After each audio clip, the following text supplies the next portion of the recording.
नमस्कार, खबर एक मिनट के साथ हाजिर हूं मैं अनुपम, यानी कि एक मिनट में पूरी खबर और उसका पूरा विश्लेषण। उत्तर प्रदेश में सीएम योगी के नेतृत्व में शानदार जीत के बाद सरकार के गठन को लेकर चर्चा जारी है। इस बीच सीएम योगी दिल्ली में हैं। सुबह दिल्ली पहुंचे सीएम योगी लगातार एक के बाद एक नेताओं से मुलाकात कर रहे हैं। 7 लोक कल्याण मार्ग यानी प्रधानमंत्री आवास पर सीएम योगी ने पीएम मोदी से मुलाकात की। करीब 1.5 घंटे तक चली मुलाकात पर उत्तर प्रदेश से जुड़े मुद्दों, सरकार के गठन और शपथ ग्रहण को लेकर चर्चा हुई। प्रधानमंत्री कार्यालय के मुताबिक प्रधानमंत्री मोदी ने मुख्यमंत्री योगी आदित्यनाथ को उत्तर प्रदेश चुनाव में शानदार जीत के लिए बधाई दी।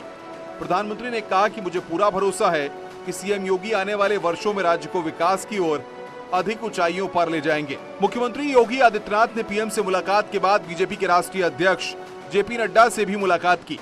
इससे पहले भी सीएम योगी उपराष्ट्रपति वेंकैया नायडू और बीजेपी के राष्ट्रीय महामंत्री बीएल संतोष से भी मुलाकात की।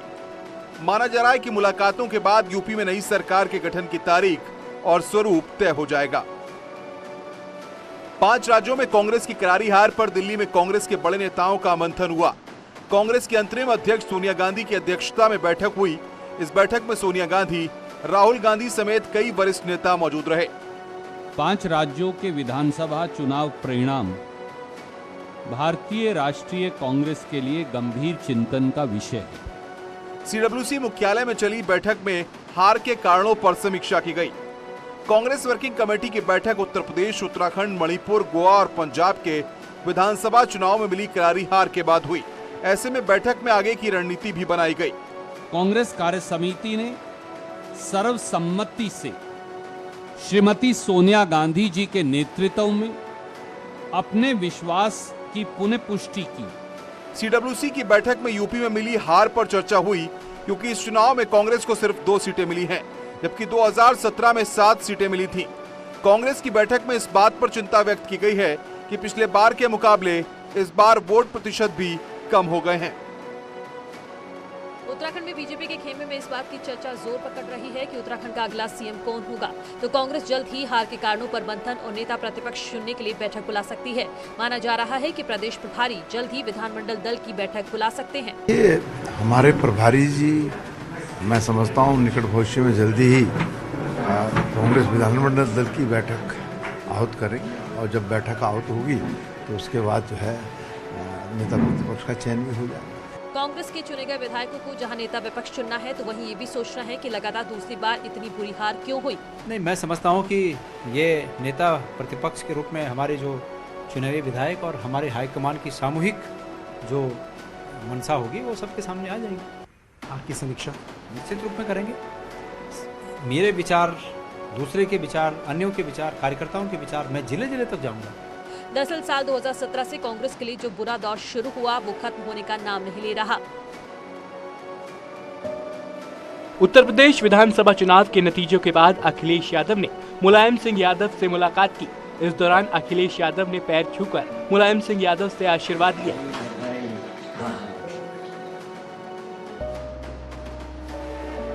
दोनों के बीच पार्टी कार्यालय में मुलाकात हुई। इस दौरान मुलायम सिंह यादव ने चुनाव के दौरान अखिलेश यादव की मेहनत और रणनीति की तारीफ की।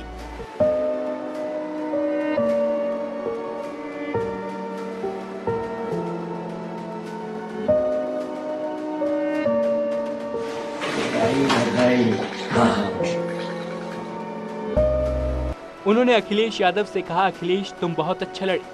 मुलायम सिंह यादव ने अखिलेश यादव को आगे भी नई ऊर्जा और नए जोश के साथ लड़ने के लिए कहा। बता दें, समाजवादी पार्टी को भले ही चुनाव में जीत ना मिली हो, लेकिन 2017 के मुकाबले 2022 का चुनाव समाजवादी पार्टी को उत्साहित करने वाला है।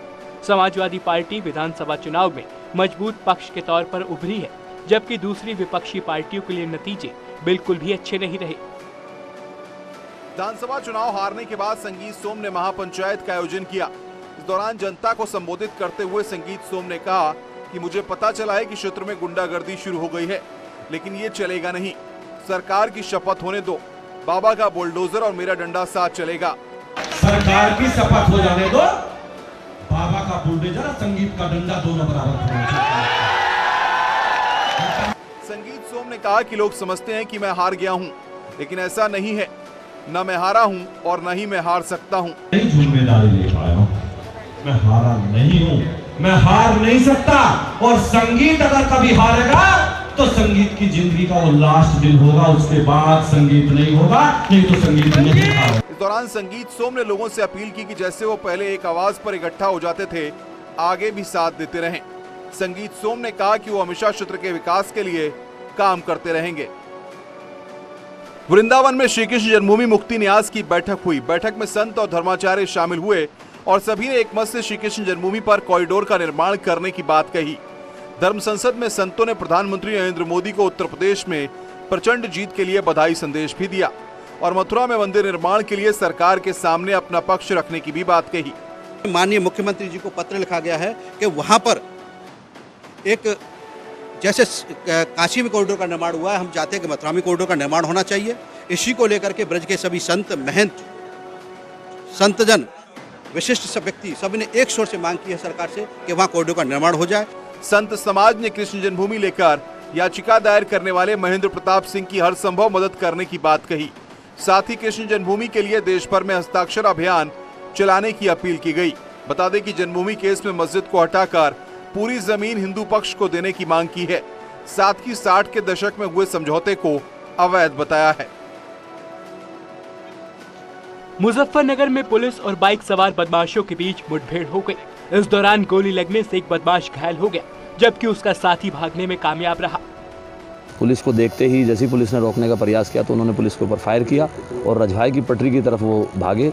पुलिस ने जब जवाबी फायरिंग में पुलिस ने भी अपनी तरफ से जवाबी फायरिंग की तो एक बदमाश को टांग में गोली लगी, जिसके पास से एक तमंचा, 2 जिंदा कारतूस, एक खोखा जो कि पुलिस के ऊपर फायर किया था, एक मोटरसाइकिल जिस पर कोई नंबर नहीं पड़ा हुआ है।